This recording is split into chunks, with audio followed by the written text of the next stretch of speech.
ko, papaya na ilalagay natin sa ulam. Magtitinula ako. Malalagay ko ba yan sa tinula natin? Ang alam ko, maliligo kasi may dala kang tuwalya, oh. Pero wala naman ako sinabing sabon eh.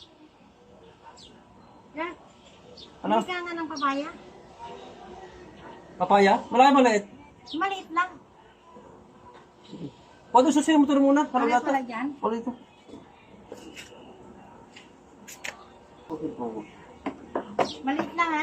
Sige, oh. Tama ko dyan. Oo.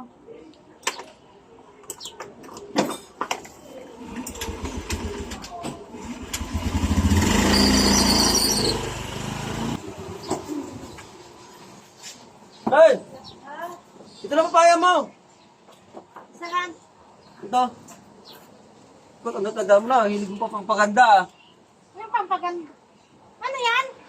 Papaya!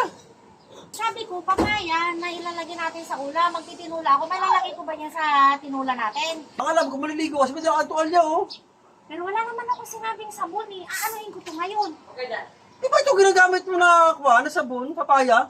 Magluluto ako ng tinula. Ito ilalagay ko sa tinula natin. Ang sabi ko, papaya, kasi ilalagay ko sa lulutuin kong tinula. Anuhin ko to ngayon, sabon ito. Hindi mo kasi pinaklaro kasi nakala kasi maliligo kasi may dala kang tuwalya. Ang alam ko, papaya na sabon. Wala naman ako sinabing sabon sa iyo. Ang sabi ko, papaya lang. Yung sabi mo, maliit, malaki. Di ba sinabi ko maliit? Hindi mo naman tinatanong sa akin kung gulay o ano. Ang Ayan kahit- na naman kasi, nagbibingi-bingihan ka na naman. Ang kaintindi ko kasi, papaya na sabon kasi ang alam ko, akala ko maligo kasi may dala kang tuwalya, oh. Eh, porket may tuwalya na akong dala, maliligo na ako.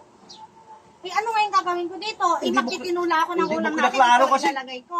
Hindi mo naklaro na kung ano mo na pasirado ng palengke, eh. Ibalik mo to. Anahin ko to, ilalagay ko dun sa ulam natin. Ano? Ito ilalagay ko sa ulam natin. Uulamin natin to. Tasunod kasi, klaro yung mag-utos kaga, bili ka doon papaya, ihalo sa gulay na manok. Yan Eh, lang. alam ko kasi, papaya, kasi maliligo ka. Yan lagi ang problema sa akin eh. Pag may inutos ako, alis ka kagad, di mo tinatanong kung ano talaga. No nakaraan, yun na naman ang nag-utos ako sa'yo ng ano papabili ko sa'yo, umalis ka na kagad. Di Pasirado ng palengke, eh. balik mo to. Anahin ko to. Alam nga naman no, ilalagay ko dun sa ulamin natin. Ano ba yan? Sus!